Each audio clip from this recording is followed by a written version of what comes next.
बावजूद इसके कि सीनियर प्यूनी जज जस्टिस काजी फाइज ईसा ने खुद को बेंच से अलहदा कर लिया, लेकिन सिविलियंस के मिलिट्री कोर्ट में ट्रायल के खिलाफ दरखास्तों पर समाअत आज दूसरे रोज भी जारी रही। अब जस्टिस काजी फाइज ईसा का मौकिफ अपनी तरफ है, बेंच गैर आईनी और गैर कानूनी मानते हैं। हुकूमत की प्रिंसिपल पोजीशन क्या है? कि अगर चीफ जस्टिस साहब अपने दो जजेस, सीनियर मोस्ट जजेस पे उनको ट्रस्ट नहीं है, उनको एतमाद नहीं है, उन पे वो इनकार नहीं करना चाहते, तो मुझे बताएं कि वो दो जजेस जो हैं वो इन एक चीफ जस्टिस पे क्यों इनकार करेंगे? और अगर जजेस पर ही एतबार नहीं करेंगे तो हजारों लाखों लोगों के मुकदमे इनके आगे लगते हैं, फिर लोग इन पर क्यों एतबार करेंगे?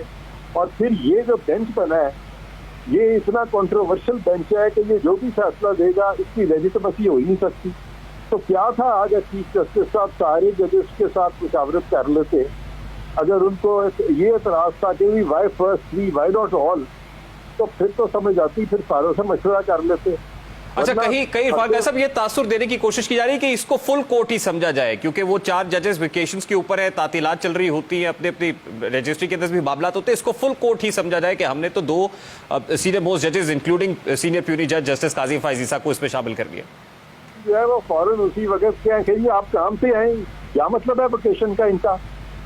काम पे आए सारे और सारे काम करें, वो फुल कोर्ट है। आपको याद है कि वो जब मियां नवाज शरीफ का केस लगा हुआ था तो जस्टिस शफीउर रहमान के बेटे जो है उनका इंतकाल हो गया था, यंग बेटे का इंतकाल हो गया था, और इसके बावजूद के बेटे का इंतकाल हो गया था, उन्होंने इंतकाल के बावजूद वो आए और वो बेंच पे बैठे थे।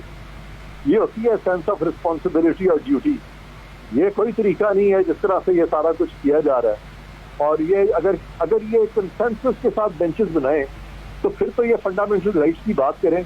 और दूसरी बात यह है कि यहाँ पे ये कौन से फंडामेंटल राइट्स की बात कर रहे हैं? यानी इनका कहना ये है कि फौजी जो कोर्ट मार्शल है वहाँ पे लोगों के फंडामेंटल राइट्स के अगेंस्ट फैसले हो जाते हैं।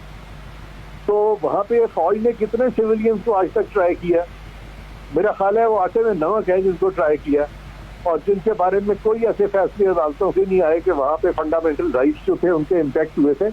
On the other hand supreme court ने 184(3) में जो फैसले दिए हैं, हजारों लोगों के फंडामेंटल राइट्स जो है वो तलब किए गए हैं, उनको रेमेडीलेस किया गया, और उसी चीज को सपोर्ट करने के लिए आज पार्लियामान ने कानून बनाया है और उस कानून का ठट्ठा उड़ाया जा रहा है। और उस कानून का ठट्ठा उड़ा के तो बाकी ये फंडामेंटल राइट्स की किस तरह से कर सकते हैं? ये जो पिटिशनर है, ये जवाद ख्वाजा, ये जरा अपना तो कॉन्डक्ट देखे एज चीफ जस्टिस। उसने जितने गलत फैसले दिए हैं माजी में और फंडामेंटल राइट्स में लोगों के पामाल किए हैं, और उन लोगों के खिलाफ फैसले दिए जो पार्टी नहीं थे, जिनको सुना नहीं था। और इस शख्स ने खुद पीसीओ का ओथ उठाया और इसने पाकिस्तान के कॉन्स्टिट्यूशनल जजेस को निकाल दिया, और चंद जजेस ने पाकिस्तान की सारी सुप्रीम कोर्ट निकाल दी।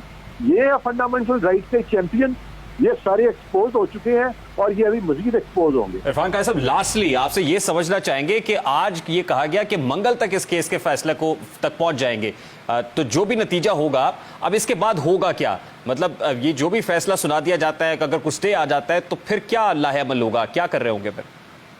इसमें वही होगा जो जस्टिस फाइज ईसा कह रहे हैं, ये बेंच इलीगली कॉन्स्टिट्यूटेड है, और जब इसकी फाउंडेशन भी इलीगल है तो ये जो भी सुपर स्ट्रक्चर खड़ा करेंगे उसकी कोई कानूनी हैसियत नहीं होगी। और फिर यानी मिलिट्री कोर्ट में जो सिविलियंस की हवालगी वाला मामला है, एंटी टेररिस्ट कोर्ट से हवालगी हो जाएगी, होती रहेगी, जिस पर आज बहुत बात हुई कि कैसे होगी, किस तरह से हवाला कर दिया जाएगा सिविलियंस को मिलिट्री कोर्ट के?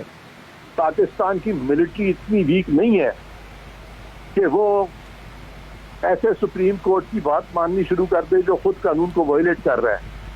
मिलिट्री जो है वो बहुत पाबंद है कानून की, और वो अपने आर्मी एक्ट को फॉलो करने के पाबंद है।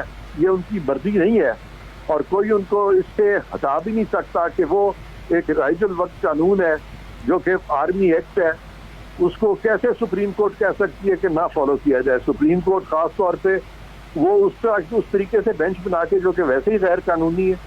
मैं नहीं समझता कि अफवाज पाकिस्तान को, ये सुप्रीम कोर्ट को समझना चाहिए कि हमारी अफवाज जो है वो कानून की वायलेशन होने देगी। फौज कभी कानून की वायलेशन होने नहीं देगी, खा वो सुप्रीम कोर्ट